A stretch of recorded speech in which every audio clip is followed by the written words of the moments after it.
Everyone মই ডলিয়া আকৌ এবাৰ আহিছোঁ আপোনালোকৰ মাজলৈ। আপোনালোক সকলোকে জনাইছোঁ মোৰ চেনেলৰ অন্য এটি ভিডিঅ'লৈ স্বাগতম। আশা কৰোঁ সকলোৰে খবৰ ভাল, সকলোৱে আছে ভালে কুশলে আৰু ভগৱানৰ কৃপাত আমাৰো ভালেই। আজি বহু দিনৰ মূৰত আপোনালোকৰ মাজলৈ আহিছোঁ নতুন এটি ভিডিঅ'লৈ। আশা কৰোঁ আপোনালোকে ভিডিঅ'টো চাব আৰু ভাল পাব।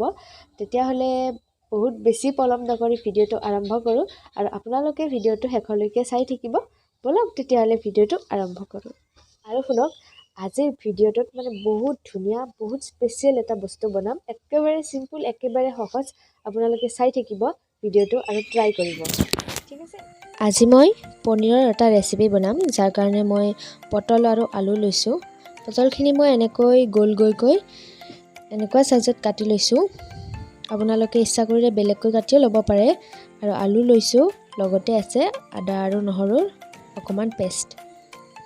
আৰু লগতে লৈছোঁ মই দুটা ডাঙৰ চাইজৰ পিঁয়াজ মিহিকৈ কাটি, ধনিয়া, নৰসিংহ, গোটা গৰম মছলা, জিৰা, কেঁচা জলকীয়া, শুকান জলকীয়া আৰু কেইটামান লৈছোঁ কণ বিলাহী। আপোনালোকে ইচ্ছা কৰিলে ডাঙৰ বিলাহীও ল'ব পাৰে। আৰু মূল বস্তু হৈছে এইখিনি দৈ, এইখিনি লাগিব এই ৰেচিপিটোত। তো এইখিনিয়ে হৈছে যোগাৰ, একদম চিম্পুলকৈ সহজ পদ্ধতিত। এতিয়া কেৰাহী পাতিছোঁ, গৰম হ'বলৈ দিছোঁ। এতিয়া মই দি দিছোঁ সৰিয়হৰ তেল। তেলখিনি অকণমান গৰম হ'বলৈ দি দিছোঁ।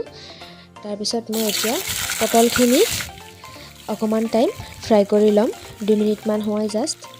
এইখিনি অকণমান ৰঙচুৱা পৰাকৈ ভাজি ল'ম। ইয়াত মই নিমখ হালধি একো নিদিওঁ।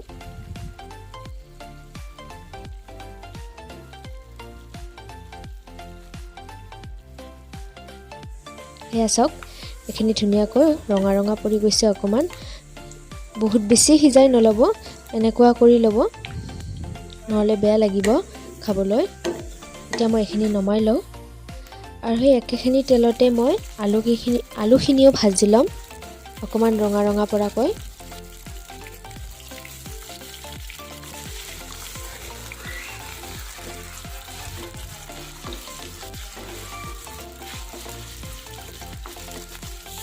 এয়া চাওক, আলুখিনিও মই ধুনীয়াকৈ ভাজি হৈ গ'ল। এতিয়া এইখিনিও মই উঠাই ল'ম।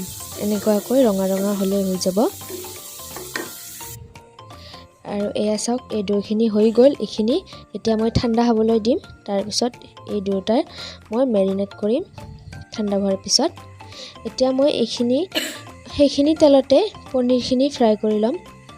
মই লৈছোঁ এইখিনি পনীৰ। আপোনালোকে পনীৰখিনি ফ্ৰাই নকৰাকৈও দিব পাৰে, কিন্তু এই ৰেচিপিটোত মই ফ্ৰাই কৰি ল'ম।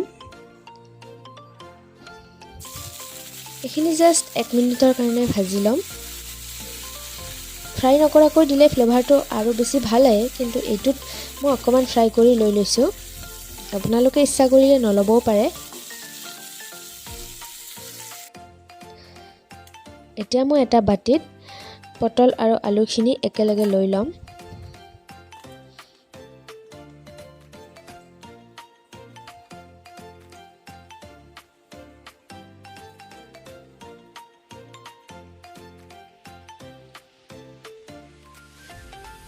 এতিয়া ইয়াত মই এচামুচ দি দিছোঁ জিৰা আৰু এচামুচ কাশ্মীৰী ৰেড চিলি পাউডাৰ, জলকীয়াৰ গুড়ি। আৰু ইয়াত মই ব্যৱহাৰ কৰিম দৈ। ইয়াত মই দৈ 2 চামুচ দিম।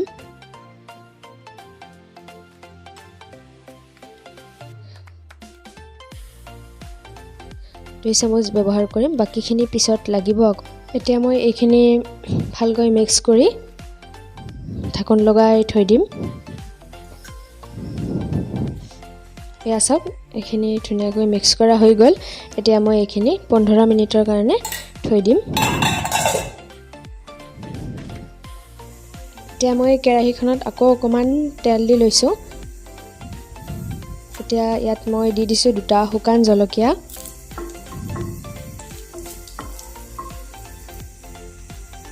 আৰু দিছোঁ গোটা গৰম মছলাখিনি, লগতে দিছোঁ গোটা জিৰা কেইটামান আৰু নৰসিংহৰ পাতকেইটা। এইকেইটাও অকণমান টাইম মই লৰাই ভাজি ল'ম।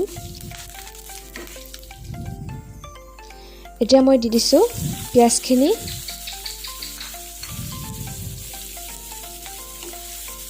এইখিনি অকণমান টাইম ভাজি ল'ব লাগিব, অকণমান ৰঙচুৱা হোৱালৈকে ভাজিম। এয়া চাওক ধুনীয়াকৈ ৰঙা ৰঙা পৰি গৈছে। এতিয়া মই ইয়াত দি দিছোঁ বিলাহীকেইটা আৰু দি দিছোঁ আদা নহৰুখিনি। আদা নহৰুখিনি পিছত দি দিছোঁ, নহ'লে জ্বলি যায়, সেইকাৰণে। এতিয়া মই ইয়াত দি দিম এচামুচ হালধি, এচামুচ ধনিয়া পাউডাৰ, এচামুচ জিৰা আৰু আধা চামুচ জলকীয়াৰ গুড়ি। আৰু মই ইয়াত দি দিছোঁ চাহী পনীৰ মছলা।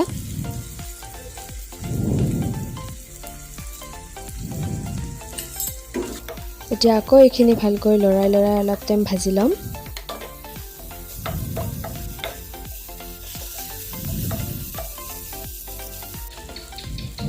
এতিয়া ইয়াত দি দিছোঁ মই বাকী থকা দৈখিনি, 3-4 চামুচ হ'ব।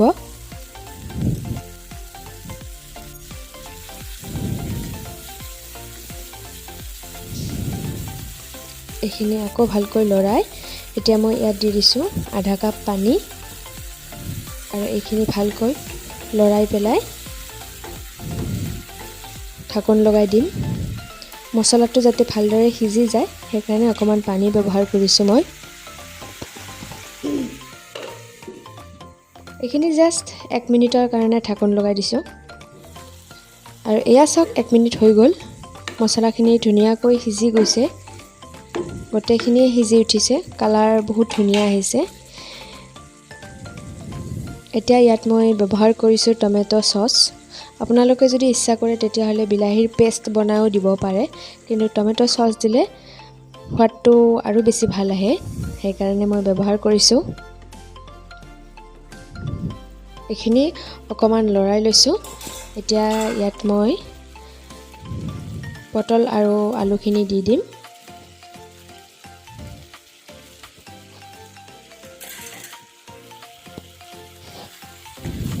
এইখিনি ভালকৈ মিক্স কৰি ল'ম।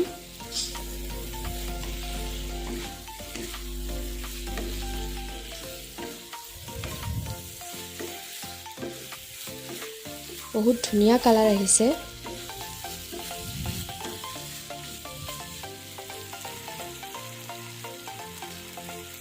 আৰু এতিয়া ইয়াত মই ব্যৱহাৰ কৰিছোঁ আধা চামুচ নিমখ।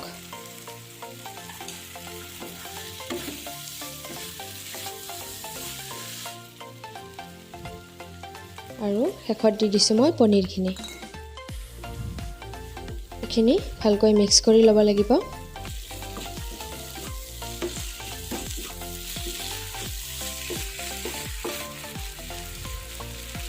আৰু মই পানী দি দিছোঁ 1 গিলাচ।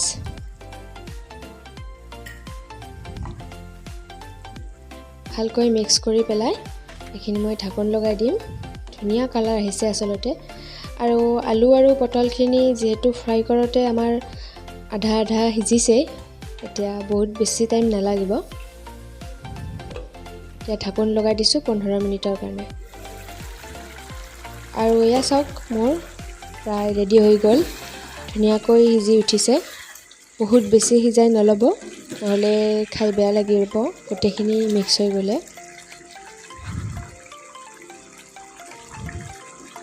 একেবাৰে সহজ হয়, একদমেই চিম্পুল। সচৰাচৰ আপোনালোকৰ ঘৰত পটল থাকেই হয়তো, এনেকৈ বনাই চাব পাৰে। আৰু দৈটো ইউজ কৰিব। আৰু এচামুচ দি দিছোঁ মই কেঁচা জলকীয়া। কেঁচা জলকীয়া দিলে ধুনীয়া গোন্ধ ওলায়। আৰু দি দিছোঁ ধনিয়া পাতখিনি। এইখিনি আকৌ এবাৰ লৰাই লৈছোঁ। আৰু একদম শেষত ব্যৱহাৰ কৰিছোঁ মই আধা চামুচ জালুকৰ গুড়ি। জালুকৰ গুড়িৰ বহুত ধুনীয়া গোন্ধ ওলায় আচলতে।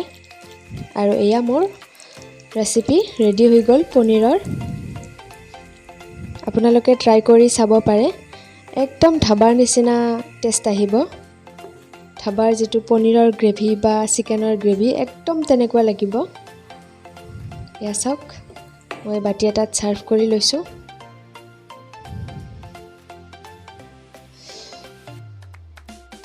একেবাৰে সহজ হয় একেবাৰে সিম্পল আপোনালোকে ঘৰত ট্ৰাই কৰি চাব বহুত ভাল পাব খাই পেলাই আৰু জনাবলৈ নাপাহৰিব মোক কেনেকুৱা পালে আৰু আজিৰ ভিডিওটো চাই যদি আপোনালোকৰ ভাল লাগিলে তেতিয়াহলে লাইক কৰি দিব কমেন্ট কৰি জনাব আৰু যিসকলে মোৰ চেনেলটো এতিয়ালৈকেও সাবস্ক্ৰাইব কৰা নাই তেওঁলোকে সাবস্ক্ৰাইব কৰি দিব এয়া চাওক একেবাৰে ৰেডি হৈ গল আপোনালোকে ৰুটিৰ লগত খাই বা ভাতৰ লগত খাই যিহৰ লগত হলেও খাব পাৰিব তেতিয়াহলে আজিলৈ আহিছো আকৌ লগ পাম নতুন এটি ভিডিওত মোৰ চেনেলটো কিন্তু সাবস্ক্ৰাইব কৰিবলৈ নাপাহৰিব বাই বাই